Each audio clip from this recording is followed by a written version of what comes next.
예, 서영교입니다. 우선 신상 발언으로 먼저 할게요. 오늘 고소장 접수해 드릴게요. 이러면 안 좋은데 고소장 접수해 드릴게요. 서영교가 AI를 가지고 이야기했다고요? 조희대 대법원장이 4월 22일 2부에 배당된 것을 그날로 전원합의체로 끌어올리고 그리고 24일 표결을 끝내서 이재명 대통령 후보의 자격을 박탈하려고 했던 그 대선 개입 의혹, 그리고 직권남용 의혹, 선거법 중립의 의무 의혹, 이것을 왜 국민의힘은 숨기려고 하는 거죠? 조희대 대법원장이 누구와 어떤 연락을 했는지, 누구와 어떤 모의를 했는지 낱낱이 밝혀져야 합니다. 조희대가 윤석열과 통화를 했는지, 김건희와 이야기를 했는지, 한덕수와 이야기를 했는지, 정상명과 이야기를 했는지, 김충식과 이야기를 했는지, 그리고 계엄 당일날 전화를 윤석열에게부터 받은 나경원, 윤석열이 계엄 당일날 나경원에게 왜 전화를 했을까? 이 모든 것부터 다 밝혀져야 합니다. 한덕수를 4월 30일 날 한덕수가 엠박을 겁니다. 한덕수는 자기의 맡은 소임을 다하겠다고 해놓고 엠박을 걸고 출마를 예언합니다. 그리고 5월 1일 날 파기환송이 나고 5월 1일 4시 한덕수가 사직합니다.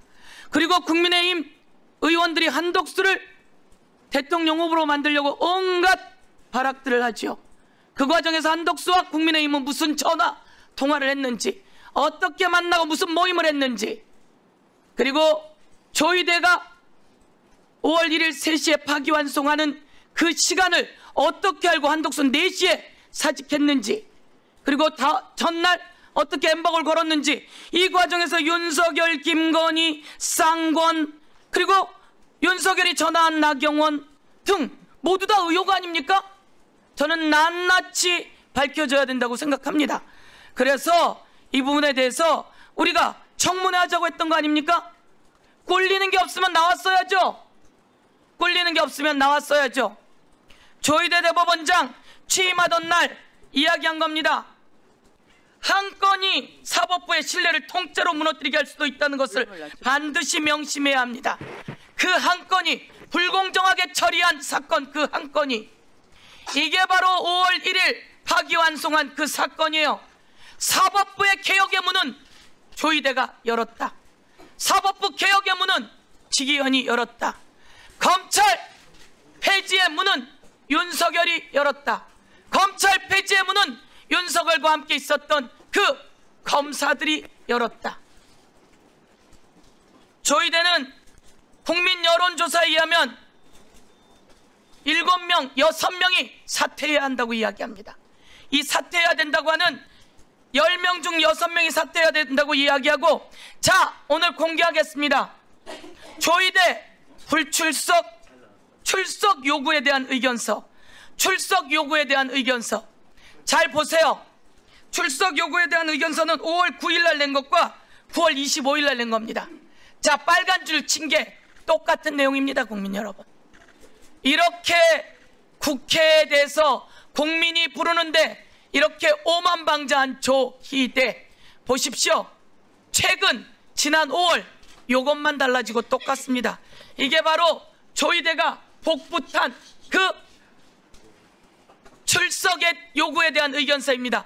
불출석 사유서도 정당해야 불출석 사유서가 인정되는 것인데, 이 불출석 사유서도 아니고 출석 요구에 대한 의견서라며 불출석 이야기를 합니다. 이것이 올바른가요? 불출석이 사유가 제대로 되지 않으면 법적 처벌 있다는 거 알고 있죠? 마저 한 번 더, 우리는 그래서 현장에 가야 합니다.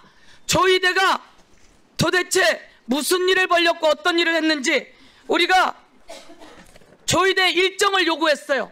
일정을 요구했는데 이 조희대 자기 일정을 보내면서 5월 1일 날 파기환송한 것도 안 넣어 갖고 왔어요. 그리고 4월 24일 날 표결한 것도 안 넣어 갖고 왔어요. 이렇게 안 넣어 갖고 오면서 가짜 일정을 보냈다는 것에 대해서 현장에 가서 철저하게 감사해야 된다고 요구하겠습니다.